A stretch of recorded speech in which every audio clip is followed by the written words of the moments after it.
नमस्कार, आप देख रहे हैं राष्ट्रीय प्रस्तावना और मैं हूं आपके साथ ज्योतिका। आइए रुक करते हैं फटाफट खबरों की ओर।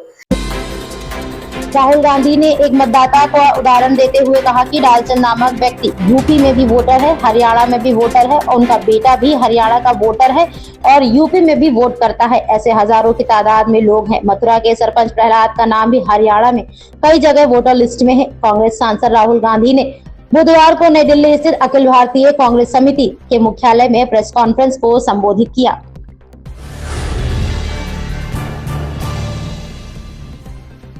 अमेरिका और भारत की व्यापार वार्ता के बीच व्हाइट हाउस की प्रेस सचिव कैरोलिन लेविट ने बड़ा बयान दिया है। कैरोलिन लेविट ने प्रेस ब्रीफिंग में बताया कि अमेरिका के राष्ट्रपति डोनाल्ड ट्रंप और प्रधानमंत्री मोदी के बीच लगातार बातचीत होती रहती है और दोनों देशों के बीच व्यापार को लेकर गंभीर चर्चाएं जारी हैं। उन्होंने बताया कि ट्रंप की ट्रेड टीम भारत के साथ लगातार संपर्क में है।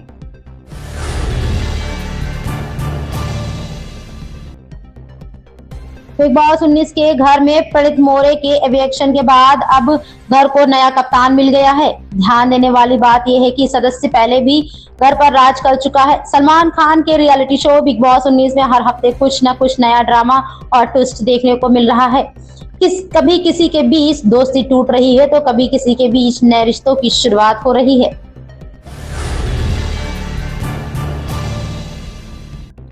लंदन में आयोजित लंदन ग्लोबल कन्वेंशन में आंध्र प्रदेश के मुख्यमंत्री एन चंद्रबाबू नायडू ने कहा कि प्रधानमंत्री नरेंद्र मोदी भारत की अर्थव्यवस्था की ऊंचाइयों पर ले जाना चाह रहे हैं और देश को 2047 तक विश्व की नंबर 1 अर्थव्यवस्था बनाने की दिशा में अग्रसर है।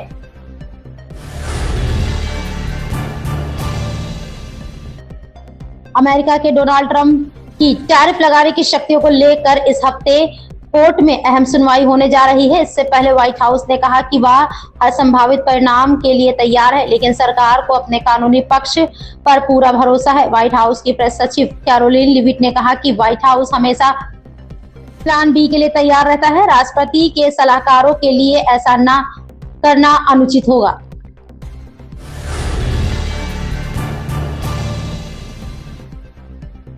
महाराष्ट्र के मुख्यमंत्री देवेंद्र फडणवीस ने बुधवार को कहा कि राज्य में आगामी निकाय चुनावों से पहले महायुति गठबंधन पूरी तरह एकजुट है। उन्होंने कहा कि अगर पूर्व चुनाव गठबंधन नहीं भी बन पाया तो चुनाव के बाद महायुति जरूर साथ आएगी। कोल्हापुर में पत्रकारों से बातचीत में फडणवीस ने कहा, चुनावों की घोषणा हो चुकी है और हम पूरी तरह तैयार हैं।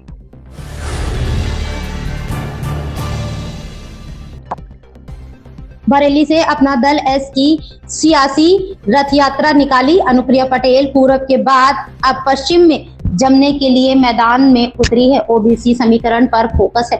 साथ ही पार्टी कुर्मी मतदाताओं के सहारे सियासी समीकरण साधने की पूरी तैयारी में जुटी है। पूर्वांचल की सियासत में अपनी मजबूती पैठ बना चुकी अपना दल एस की निगाह अब पश्चिमी उत्तर प्रदेश की सियासी जमीन पर है।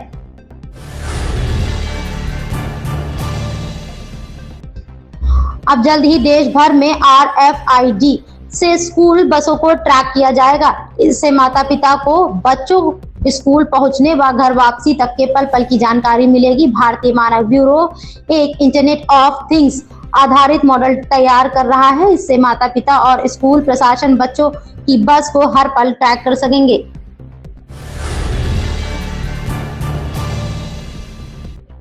नीतीश चेहरा और वही रहेंगे। महागठबंधन की तरफ से लगातार नीतीश के मुद्दे पर सवाल उठाने के बाद एनडीए ने अब यही लाइन ले ली है। इसके बाद भी महागठबंधन के नेता नीतीश को भाजपा हटा देगी, इसी मुद्दे को तूल देने में लगे हैं। कृषि मंत्री शिवराज सिंह चौहान जंगलराज बनाम सुशासन की बहस को केंद्र में रखा तो कांग्रेस नेता कन्हैया कुमार ने दावा किया है कि भाजपा ने नीतीश को हटाकर अपना मुख्यमंत्री बनाने की शिंदे स्क्रिप्ट तैयार कर ली है।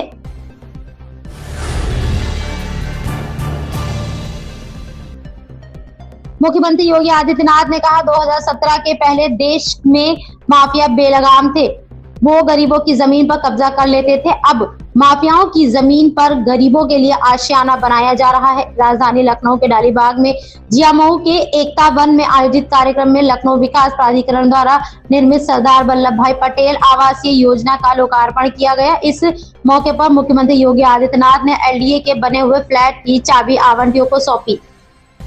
इन खबरों में बस इतना ही। बने रहिए राष्ट्रीय प्रस्तावना के साथ।